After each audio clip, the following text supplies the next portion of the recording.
Bowls buddies, good morning and welcome to another Wednesday weigh-in where you get to see me weighing myself naked on a set of scales. If that don't do it for you, I don't know what does. So welcome along guys. If you're enjoying these videos, please hit that like button, it helps the channel immensely. And if you're not already a Bowls buddy and a member of our great community, please hit the subscribe button. It's completely free of charge. And hit the notification bell for details of new content when it appears on the channel. So good morning, welcome. Lots happened since I've last spoke to you. I've had 2 full days in work. Well, I know a lot of you probably think teaching isn't work as such, but you know, you've got to be there. So I've had 2 full days of work, which has actually been a bit more stressful and a bit more of a strain than I thought, but I did it, and I'm going back again next week. In fact, I'm going back again on Friday, which is, well, interesting. It's also been my birthday. It was my birthday last Friday, and I must admit I overindulged at the weekend, so this weigh-in could be a bit terrible, but I think I better just show it you, because otherwise it's like ripping a band-aid off in it, you know. Anyway, here's the video.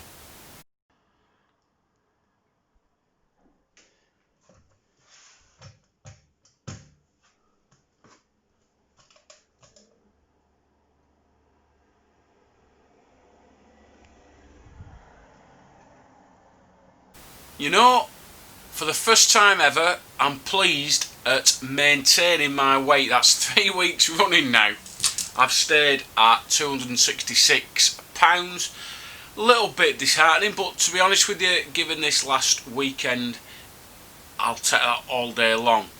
Unfortunately, no weight loss. I'm not going to get near my target now, which is... it's not the end of the world, but it would have been nice.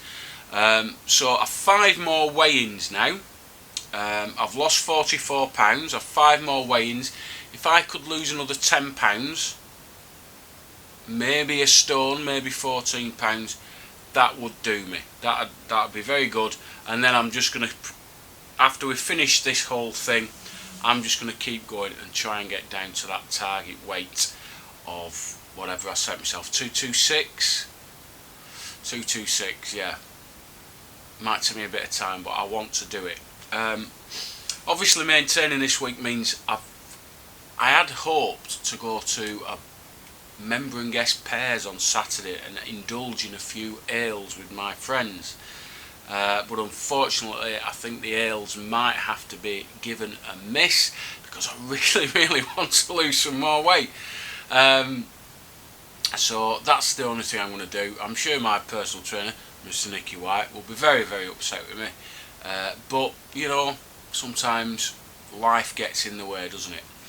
Remember, I've been doing this not only for the good of my health, but to raise a few quid for the Waterloo as well. And as I've said in previous videos, it's in a bit of a precarious state. We've got till the end of the month to find the necessary funds to bring the venue, make it safe really more than anything, bring it up to scratch so that we can actually get a lease and start playing bowls again. There was a little piece on Granada Reports last night, and those of you in the Granada area, hopefully you saw it, and if you watched it like I did, if you didn't get a few little tingly hairs standing up on the back of your neck, you're not human. That's all I'm going to say on that. But for those of you outside the area, I'll try and find a link to a video of it, and you can see for yourself Brian Duncan and Gary Ellis speaking very passionately about the place, Ricky Cochrane also.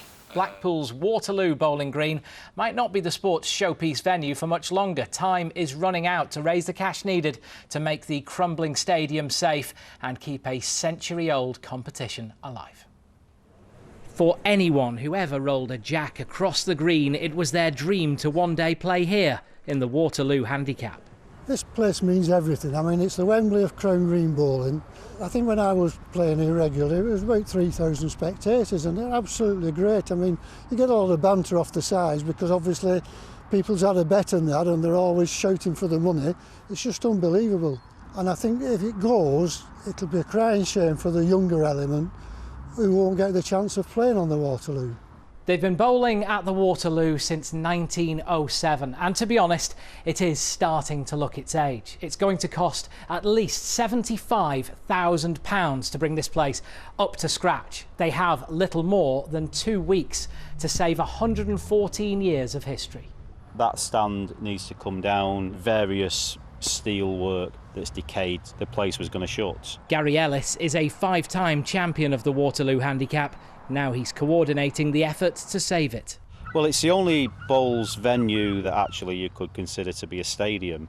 It's not what it was in the 80s when there used to be 3,000-4,000 people in here, but it's still the best place to play by an absolute mile, whether it's a sponsor, a wealthy benefactor, various bowlers put in small amounts in. You know, we've got to either sort out these issues or not play. My dad was bowler and that's how I got into it, and he said, right, it's the final day at Waterloo, and I was obviously at school. He said, right, I'll take you out of school for a day. It was just an amazing experience because there was ticket touts outside, and you know, I thought I was at a football match and there was probably 6,000 people in the stadium. The Waterloo is our mecca, and it'll be a very sad day if we lose the Waterloo. Thanks to the pandemic, they've had a taste of what no bowls here would be like. We have some great summers here with the bowling, 2 major tournaments. Place, you know, it's chocker with people. It's brilliant. Just these 2 tournaments alone can sustain a considerable amount of months. Literally signed a lease on the day that we got closed down by Boris in March.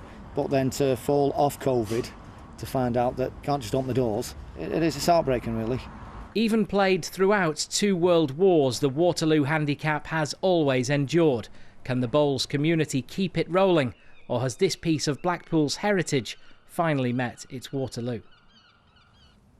Yeah, I've been to finals day a couple of times at the Waterloo. It's a great atmosphere, great little stadium, and it's been going for such a long time. It'd be great if they could save it and keep that tradition going. Absolutely, it looks very relaxing. It does, what yeah. We need. I'd be useless at it. Thanks, Chris. Yeah, I think it's well worth a watch, and hopefully it might loosen the old purse strings. Remember, you can give to me. Actually, no, don't give to me. It's something I never thought I'd ever say. There is a GoFundMe page, and again, I'll put the link in the description. And trying to raise £100,000, £50 pledge is fantastic. And if the target isn't achieved, the money does go back to whoever donated it. So not a lot to lose there, really. Well, apart from 50 quid, I guess. Well, you know, what's 50 quid these days? Don't even get your night in the pub anymore. So yeah, I'm keeping going with this. I've raised just short of £2,000. I think from memory, I've £1,700 in the whatever the other one is, Just Giving, and I've got, I think, £130 downstairs. So I'm just going to be shy of £2,000. I'd rather you gave it directly to the GoFundMe page if you're going to give anything, because you know you're not losing anything then. I don't know what to do if the Waterloo doesn't go ahead. I haven't really thought about it yet, but obviously that money will go somewhere, and I'll probably have a little chat with you all about it. I have a few ideas for other charities if the Waterloo can't take the money. So anyway, we'll talk about that another time. I just want to say thank you for tuning in. Thank you for supporting me all these weeks. It has been hard. It's not. I was going to say it's not hard at the minute. It is, but I'm finding it easier. And I think if I stuck to it rather than having days off for birthdays and stuff, I think I'll be doing a lot better. So I hope you don't feel as though I've let you down. You know, I have to live as well, I guess. So I think I'll leave it there. I'll see you again on Friday with Ask Andy. What with work on Monday, Tuesday, I haven't really looked at anything for Friday, but I will look at it today and tomorrow. So I'll leave it there. Thanks for watching.